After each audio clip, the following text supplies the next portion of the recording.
नमस्कार दर्शकों, आप देख रहे हैं राष्ट्र प्रथम और मैं हूं आपके साथ मानसी जैन। आइए नजर डालते हैं इस वक्त की हेडलाइंस पर। योगी सरकार के मंत्री अनिल राजभर का दावा, बीजेपी के साथ आने की कोशिश कर रहे हैं ओम प्रकाश राजभर। मदरसों का सर्वे कराने के फैसले पर असदुद्दीन ओवैसी बोले, आधुनिकीकरण के बहाने बीजेपी सरकार बना रही है निशाना। योगी सरकार की मंत्री का बड़ा बयान, कहा अगर मदरसों की जांच होगी तो स्कूल की भी होगी जांच।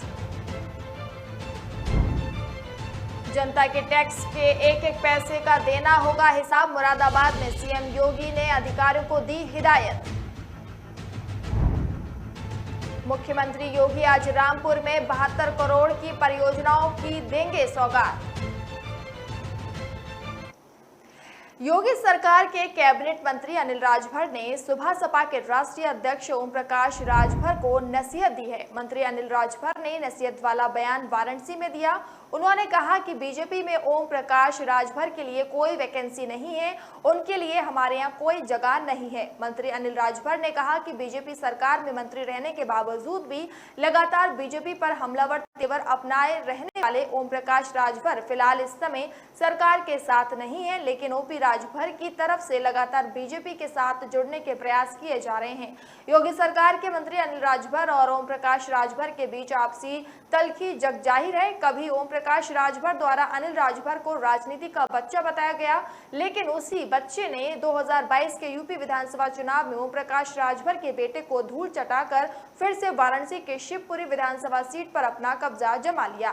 मंत्री लगातार ओम प्रकाश राजभर को चुनौती दे रहे हैं। दोनों के बीच तीखी बयानबाजी कोई नई बात नहीं है। दोनों अक्सर एक दूसरे पर जुबानी हमले करते रहते हैं। वहीं वाराणसी में मंत्री अनिल राजभर ने एक बार फिर सुबह सपा प्रमुख पर जुबानी पलटवार किया। बता दें कि बीते दिनों में ओम प्रकाश राजभर ने सीएम योगी आदित्यनाथ सरकार की जमकर तारीफ की है, जिसके बाद से ही कयास है कि उनके बीजेपी गठबंधन में शामिल होने के कयास लगाए जा रहे हैं। हालांकि अब तक दोनों ही गठबंधन की ओर से इस कयास को खारिज किया गया है, लेकिन बीजेपी के विपक्षियों पर ओपी राजभर के जुबानी हमले अभी भी जारी हैं। उत्तर प्रदेश के योगी सरकार ने प्रदेश भर में गैर मान्यता प्राप्त मदरसों का सर्वेक्षण कराने का फैसला लिया है। सरकार के इस फैसले पर एआईएम प्रमुख असदुद्दीन ओवैसी ने केंद्र और यूपी सरकार पर निशाना साधा है। इस मुद्दे पर ओवैसी ने ट्वीट कर सरकार को निशाने पर लिया। ओवैसी ने अपने ट्वीट में लिखा, मोदी सरकार के मदरसों के आधुनिकीकरण की योजना के तहत सिर्फ यूपी में और 50,000 शिक्षकों की कुल 75 करोड़ तनख्वाह बकाया है। संसद भवन में ही सवाल उठाया था और पूर्व अल्पसंख्यक कार्य मंत्री ने सवाल पर मुझे आश्वस्त किया था कि फंड जल्द तकसीम कर दिया जाएगा। उन्होंने आगे लिखा, टीचरों की ऐसे मशाई हालत का क्या जिम्मेदार हूँ। बकाया फंड देने के लिए सरकार को कौन से सर्वे की जरूरत है। आधुनिकीकरण के बहाने मदरसों को निशाना बनाया जा रहा है। बीजेपी शासित राज्यों में मदरसों को निशाना बनाया जा रहा है। जब मैंने इसकी मुखालिफत की तो मुझ पर झूठा इल्जाम लगा दिया गया कि मैं मदरसों के आधुनिकीकरण के खिलाफ हूं। योगी सरकार ने सर्वेक्षण कराने के फैसले पर तर्क दिया है कि इससे मदरसों की शिक्षा व्यवस्था बेहतर होगी और मदरसों को यूपी मदरसा बोर्ड से मान्यता दिलाने का प्रयास किया जाएगा। सर्वे में ये पता लगाया जाएगा कि मदरसों को कहां से पैसा मिल रहा है और संचालन इसे किस तरह से संचालित करते हैं। बच्चों को तालीम किस तरह की दी जा रही है। हर जनपद में कितने मदरसे और गैर मान्यता प्राप्त मदरसे हैं, इसके लिए सभी जनपदों को डीएम को निर्देश दिए गए हैं। ओवैसी ने कहा कि हम तो यही चाहते हैं कि हमारे बच्चे काबिल बने और मुल्क की तरक्की में हिस्सा लें। सरकार चाहती है कि मुसलमानों के तालीमी इरादे बंद कर दिए जाए। मदरसों में दीनी तालीम के साथ साथ साइंस, मैथ वगैरह भी पढ़ाया जाता है। मदरसों ने मुल्क की आज़ादी में एक गैर मामूली रोल अदा किया था। मदरसों में इंसानियत सिखाई जाती है और शाखाओं में नफरत। दोनों के बीच ये सबसे बड़ा फर्क है।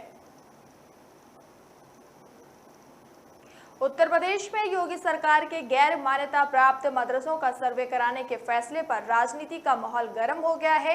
राज्य की माध्यमिक शिक्षा राज्य मंत्री गुलाब देवी ने शुक्रवार को इस मुद्दे पर बयान दिया। उन्होंने कहा कि शिक्षा में भ्रष्टाचार नहीं होने दिया जाएगा और अगर मदरसों की जांच होगी तो स्कूलों की भी होगी। दरअसल मंत्री गुलाब देवी मेरठ के दौरे पर थी।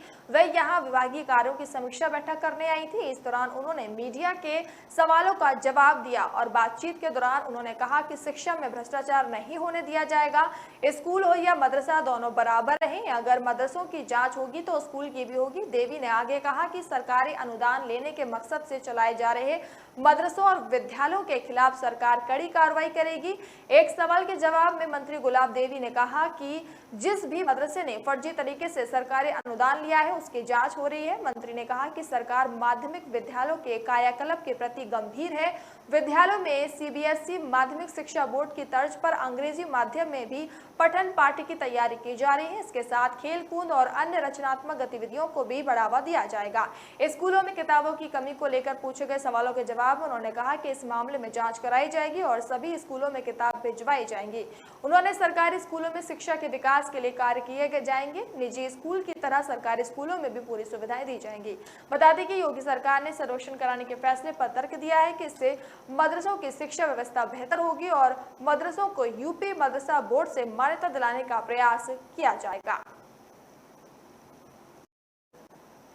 सीएम योगी आदित्यनाथ ने मुरादाबाद में प्रधानमंत्री आवास योजना के तहत निर्माण परियोजना का निरीक्षण किया। उन्होंने मुरादाबाद विकास प्राधिकरण द्वारा 518 ऐसे लाभार्थी हैं जिनके पास कभी अपना आवास नहीं था, उन्हें आवास उपलब्ध कराए हैं। उन्होंने यहां समीक्षा बैठक की और सभी जनप्रतिनिधियों से बात की और उनके सुझाव नोट किए। इसमें सपा के विधायकों ने भी हिस्सा लिया और अपनी मांगे रखी। सीएम योगी आदित्यनाथ ने समीक्षा बैठक में रोजगार बढ़ाने और निवेश पर बल देने की बात कही और साथ ही बिना वजह एनओसी लटकाने वाले अधिकारों पर कार्रवाई करने की चेतावनी दी।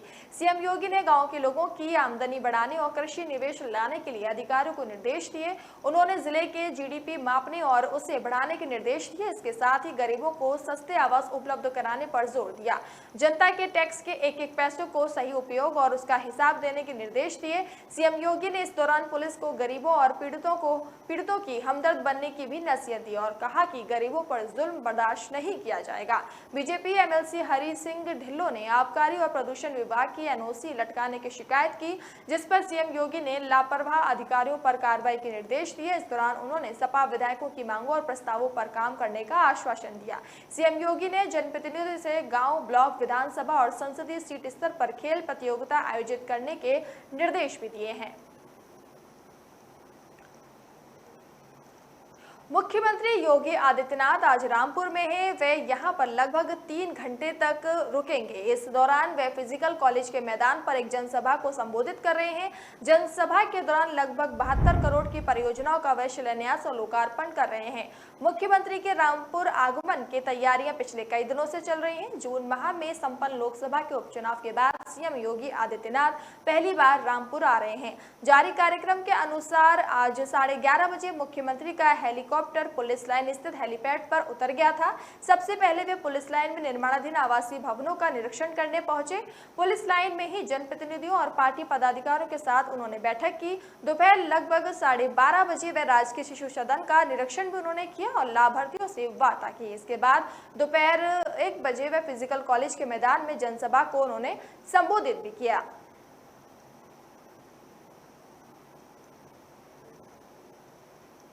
फिलहाल वक्त तो चला एक छोटे से ब्रेक का। ब्रेक के बाद जल्द हाजिर होंगे।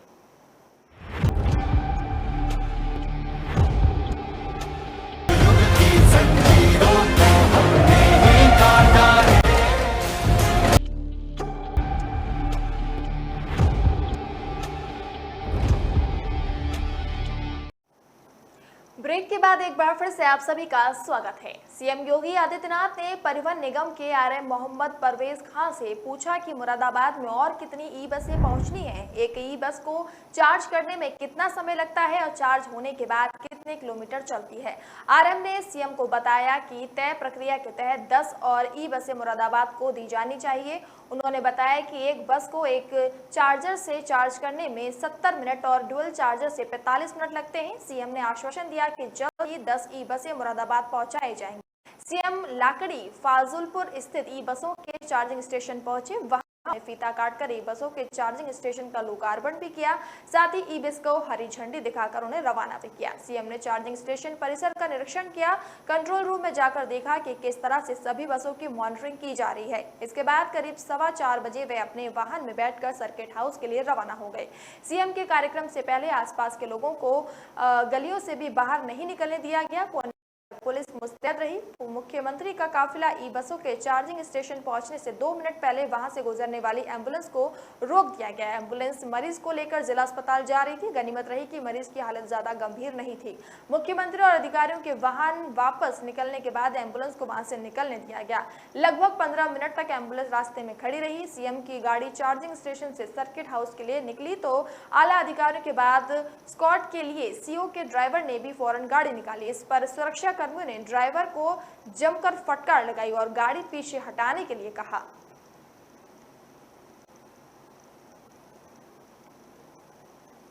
मुख्यमंत्री योगी आदित्यनाथ ने कलेक्ट्रेट में नवनिर्मित महात्मा विदुर सभागार का लोकार्पण किया। इसके बाद मुख्यमंत्री ने सभागार में पार्टी पदाधिकारियों की बैठक ली। मुख्यमंत्री लोकार्पण के दौरान गदगद थे और सभागार को देखते हुए एक शब्द में तारीफ करते हुए अति सुंदर कहा। कलेक्ट्रेट में महात्मा विदुर सभागार का लोकार्पण जिले के इतिहास में एक नए अध्याय की शुरुआत है।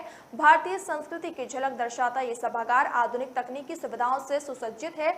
जनपद वासियों को बेहतर प्रशासनिक सुविधाएं उपलब्ध कराने का प्रयास है। कलेक्ट्रेट की स्थापना अंग्रेजों के जमाने में हुई थी। कलेक्ट्रेट स्थित सभी कार्यालयों के भवन सैकड़ों वर्ष पुराने हैं। कलेक्ट्रेट के नवनिर्मित महात्मा विदुर सभागार में लोगों को एक ही छत के नीचे प्रशासनिक सुविधाएं मिली हैं।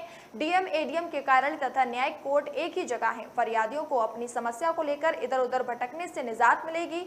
नवनिर्मित सभागार का ये मानचित्र महात्मा विदुर सभागार से सटकर 3 ब्लॉक का निर्माण हुआ है। तीनों ब्लॉक ए बी सी भाग में बटा है। ए ब्लॉक में भूतल पर सभागार का निर्माण हुआ है। प्रथम मंजिल पर नजारा फाइनल है। बी ब्लॉक में डीएम एडीएम प्रशासन तथा एडीएम वित्त एवं राजस्व समेत प्रशासनिक अधिकारियों के कार्यालय हैं। अधिकारियों के न्यायिक कार्यालय भी इसी ब्लॉक में बने हैं। सी ब्लॉक में कलेक्ट्रेट के विभिन्न विभागों के कर्मचारियों की बैठने की व्यवस्था रहेगी। सी ब्लॉक में ही राजस्व अभिलेखों का रिकॉर्ड रूम होगा। फरियादियों को काम के लिए कार्यालय के चक्कर काटने से निजात मिलेगी। फरियादियों की बैठने के लिए व्यवस्था होगी। करीब 10 करोड़ रुपए का इसमें खर्च आया है। महात्मा विदुर सभागार के निर्माण की जिम्मेदारी UP state construction and infrastructure development corporation limited को सौंपी गई है। बिजली की समस्या को लेकर सड़क जाम कर प्रदर्शन करने के मामले में SS special magistrate SP MLA court ने आप सांसद संजय सिंह व सपा के पूर्व विधायक अनूप संडा समेत 19 आरोपियों के खिलाफ आरोप तय किया है। मामले में अगली सुनवाई 16 सितंबर को होगी। मामला कोतवाली नगर से जुड़ा है। अभियोजक पक्ष के मुताबिक वर्ष 2008 में सपा विधायक अनूप संडा व संजय सिंह समेत कई लोगों ने बिजली की समस्या को लेकर शहर के ख्वाजा कॉम्प्लेक्स के पास सुल्तानपुर प्रयागराज मार्ग को जाम कर प्रदर्शन किया था। आरोपी के लोगों ने एक रोडवेज बस पर पथराव किया। उपद्रव रोकने के लिए कई थानों की फोर्स बुलाई गई। पुलिस ने सपा विधायक अनूप संडा, संजय सिंह समेत कई लोगों के खिलाफ 3 सितंबर 2008 को कोतवाली नगर में केस दर्ज किया था। इसी मामले में सांसद संजय सिंह व पूर्व सपा विधायक अनूप संडा, पूर्व सपा जिलाध्यक्ष रघुवीर यादव समेत 19 आरोपी कोर्ट में पेश हुए। शासकीय अधिवक्ता कालिका प्रसाद मिश्र ने बताया कि special magistrate MP MLA Yogesh Kumar Yadav ने आप सांसद संजय सिंह, पूर्व सपा विधायक अनूप संडा, पूर्व सपा जिलाध्यक्ष रघुवीर यादव समेत 19 आरोपियों के खिलाफ आरोप तय किया है। मामले की अगली सुनवाई 16 सितंबर को होगी।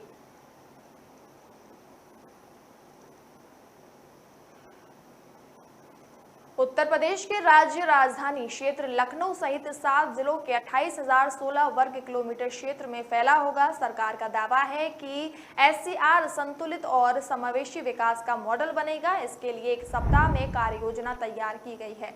इसके क्रियान्वयन के लिए मुख्य सचिव दुर्गा शंकर मिश्रा और आवास एवं शहरी नियोजन विभाग के अपर मुख्य सचिव की अध्यक्षता में 2 कमेटियां गठित की जाएंगी। देश में पहली बार किसी राज्य में गठित होने जा रहे राज्य राजधानी क्षेत्र का लक्ष्य लखनऊ पर बढ़ती जनसंख्या से इंफ्रास्ट्रक्चर पर दबाव, अनियोजित व क्षेत्र विशेष का विकास जैसी चुनौतियों का समाधान करना है।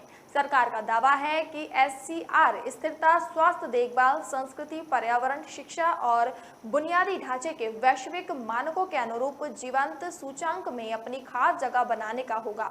दावे के अनुसार एससीआर आम आदमी को ईज ऑफ लिविंग के सभी मानकों पर विश्व स्तरीय एहसास कराने वाला होगा। इसमें लखनऊ, सीतापुर, उन्नाव, रायबरेली, बाराबंकी, कानपुर नगर व कानपुर देहात को शामिल किया जा रहा है। हालांकि अंतिम निर्णय विस्तृत संबंधित कार्य योजना तैयार करने के बाद ही हो सकेगा। एससीआर के लिए मुख्य सचिव की अध्यक्षता में उत्तराधिकारी प्राप्त कमेटी में संबंधित विभागों के अपर मुख्य सचिव व प्रमुख सचिव शामिल होंगे। अपर मुख्य सचिव आवास की अध्यक्षता वाली कमेटी में लखनऊ, कानपुर और अयोध्या मंडल के मंडलायुक्त, संबंधित जिलों के जिलाधिकारी, संबंधित विकास प्राधिकरण के उपाध्यक्ष और अन्य विशेषज्ञ शामिल होंगे।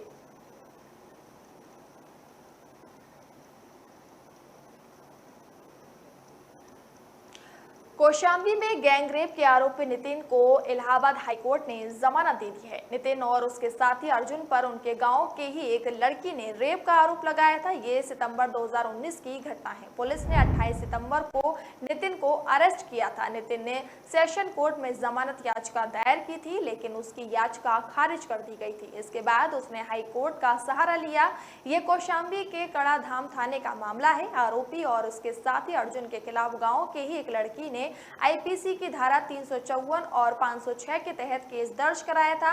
आरोप लगाया था कि 19 सितंबर को आधी रात के समय जब वे सो रही थी तो दोनों आरोपी उसके घर में आए, उसके साथ छेड़खानी की और गलत नियत से जबरदस्ती करने की उसके साथ कोशिश की। आरोप है कि लड़की के शोर मचाने पर कुछ लोग इकट्ठा हो गए और दोनों आरोपी मौके से भाग गए। भागते वक्त दोनों आरोपियों ने लड़की को धमकी भी दी थी। वहीं पुलिस जांच के दौरान लड़की ने अपना बयान बदल दिया था और कहा था कि उसके साथ गैंगरेप किया गया।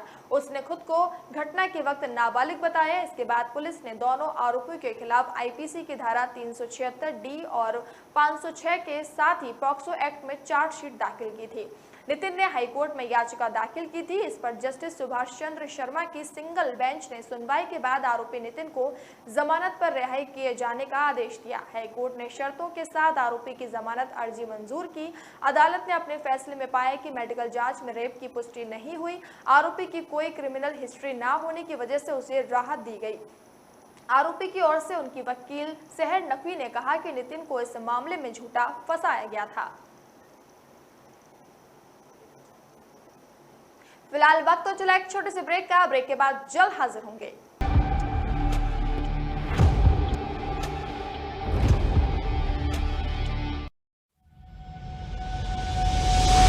लहरों से डरकर नौका पार नहीं होती, कोशिश करने वालों की कभी हार नहीं होती। नन्ही चींटी जब दाना लेकर चलती है, चढ़ती दीवारों पर 100 बार फिसलती है। मन का विश्वास रगों में साहस भरता है। चढ़कर गिरना, गिरकर चढ़ना न अखरता है। आखिर उसकी मेहनत बेकार नहीं होती। कोशिश करने वालों की कभी हार नहीं होती। डुबकी या सिंधु में गोताखोर लगाता है, जा जाकर खाली हाथ लौट कर आता है। मिलते नहीं सहज ही मोती गहरे पानी में, बढ़ता 2 गुना उत्साह इसी हैरानी में। मुट्ठी उसकी खाली हर बार नहीं होती। कोशिश करने वालों की कभी हार नहीं होती। असफलता एक चुनौती है, इसे स्वीकार करो। क्या कमी रह गई देखो और सुधार करो। जब तक न सफल हो नींद चैन को त्यागो तो, संघर्ष का मैदान छोड़कर मत भागो तो। कुछ किए बिना ही जय जयकार नहीं होती। कोशिश करने वालों की कभी हार नहीं होती।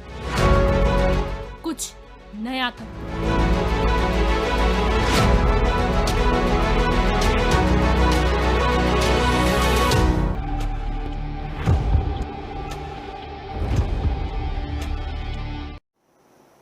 ब्रेक के बाद एक बार फिर से आप सभी का स्वागत है। सितंबर शुरू होते ही पूरे उत्तर प्रदेश में बिजली कटौती बढ़ने लगी है। ग्रामीण क्षेत्रों में शुक्रवार को करीब 2 घंटे 19 मिनट बिजली की कटौती हुई। तहसील मुख्यालयों पर शेड्यूल समय में से 1.5 घंटे की कटौती हुई। इसी तरह बुंदेलखंड में भी 2 घंटे की बिजली कटौती रही। आने वाले समय में बिजली की मांग और बढ़ेगी। ऐसे में अगर पावर कॉरपोरेशन प्रबंधन ने बंद इकाइयों को चालू करने प्रयास नहीं किए गए तो बिजली संकट बढ़ने की आशंका से इनकार नहीं किया जा सकता। प्रदेश के कमोबेश सभी जिलों में रात्रिकालीन कटौती भी शुरू हो गई है। 2 दिन पहले बिजली की मांग करीब 25,537 मेगावाट तक पहुंच गई थी। वहीं शुक्रवार को ये मांग 23,513 मेगावाट रही। जानकारों का कहना कहना है कि वर्तमान में पावर एक्सचेंज पर पूरे देश में बिजली संकट की शुरुआत होने से बिजली बेचने वालों की संख्या कम है, वहीं बिजली खरीदने वालों की संख्या बहुत ज्यादा है। हरुंदा, आगंज और ललितपुर की 2 इकाइयां बंद है, उन्हें चालू करके बिजली संकट पर काफी हद तक काबू पाया जा सकता है।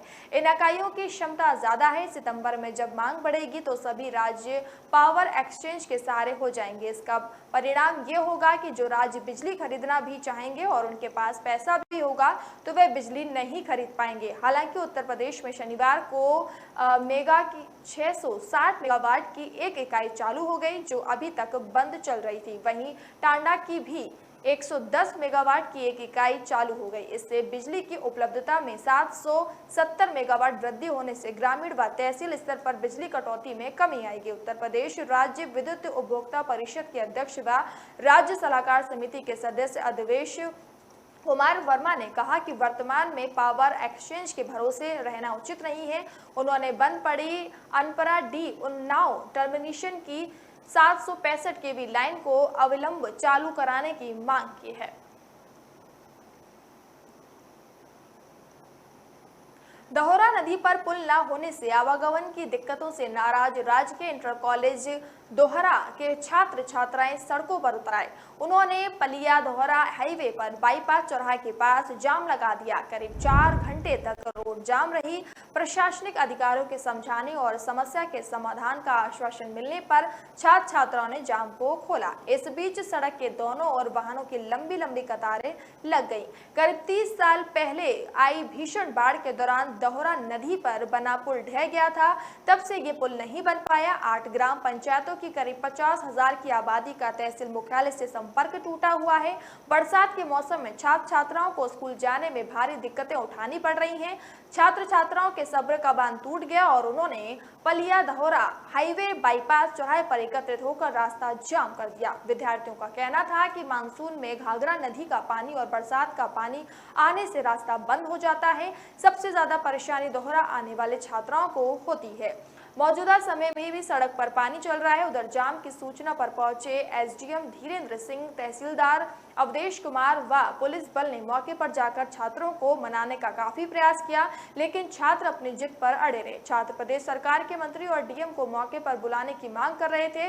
एसडीएम के बहुत समझाने के बाद तहसील परिसर चलकर शिकायती पत्र देने के बाद छात्र तैयार हुए। इस दौरान छात्रों ने जमकर हंगामा किया और स्थानीय प्रशासन व दोहरा विधायक के मुर्दाबाद के नारे लगाए। छात्रों ने प्रशासन को 1 हफ्ते तक अल्टीमेट दिया और कहा कि यदि उनकी मांगे पूरी नहीं हुई तो 1 हफ्ते बाद फिर से हाईवे जाम किया जाएगा, जो घंटों तक चलकर मांग पूरी होने तक चलेगा। एसडीएम धीरेन्द्र सिंह ने बताया कि 1 हफ्ते के अंदर उपरोक्त मार्ग पर वैकल्पिक व्यवस्था कर रास्ता सही करवा दिया जाएगा। उन्होंने एक सहकारी नाव चलाने की बात भी कही है।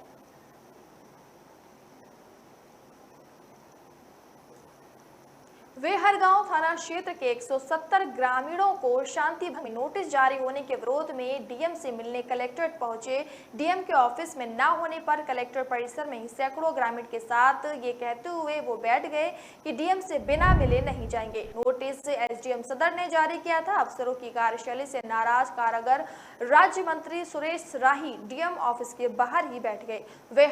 थाना क्षेत्र के 170 ग्रामीणों को शांति भंग में नोटिस जारी होने के विरोध में डीएम से मिलने कलेक्ट्रेट पहुंचे थे। डीएम के ऑफिस में न होने पर कलेक्ट्रेट परिसर में ही सैकड़ों ग्रामीणों के साथ ये कहते हुए बैठ गए कि डीएम से बिना मिले नहीं जाएंगे। नोटिस एसडीएम सदर ने जारी किया था। मंत्री सुबह करीब 10:30 बजे कलेक्ट्रेट पहुंचे। उस वक्त डीएम अनुज कुमार संपूर्ण समाधान दिवस के लिए गए हुए थे। जब एसडीएम सदर अनिल कुमार समझाने पहुंचे तो मंत्री ने जमकर खरी खोटी सुनाई। कहा बिना जांच के ही नोटिस जारी कर दिया।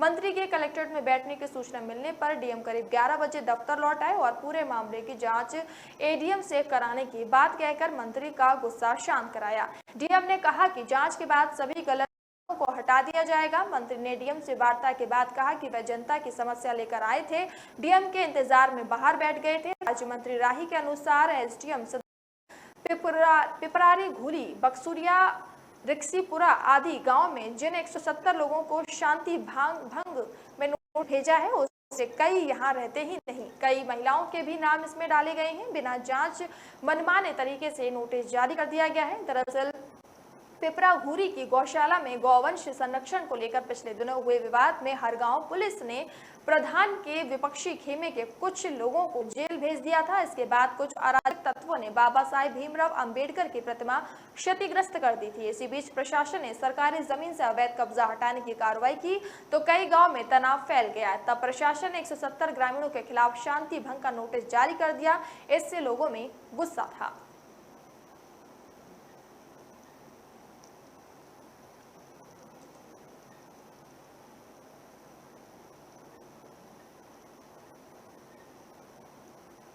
हरदोई जिले में कोतवाली देहात के भीटा गांव का प्रेमिका से मिलने गए प्रेमी को ग्रामीणों पकड़ लिया। सही जानकारी न देने से गुस्साए ग्रामीणों ने उसकी लात घूसों और चप्पलों से जमकर पिटाई कर दी। युवक की पिटाई का वीडियो सोशल मीडिया पर जमकर वायरल हो रहा है।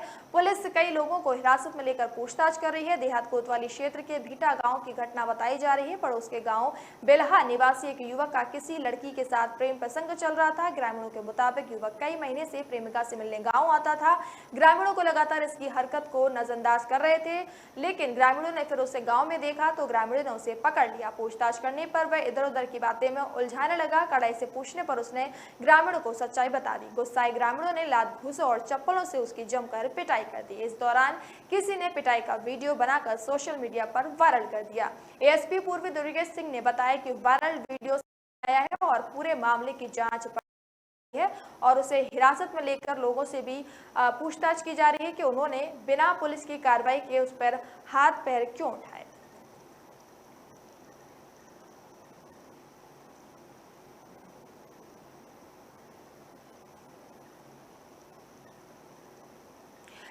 एसएसपी ने श्रद्धांजलि दी है। उसके साथ ही उन्होंने बताया कि किस तरीके से वो मंत्री जो थे यहाँ पर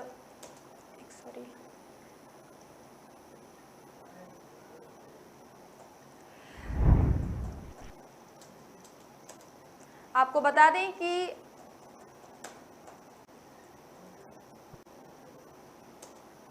फिलहाल इस बुलेटिन में इतना ही। मुझे दीजिए इजाजत। नमस्कार।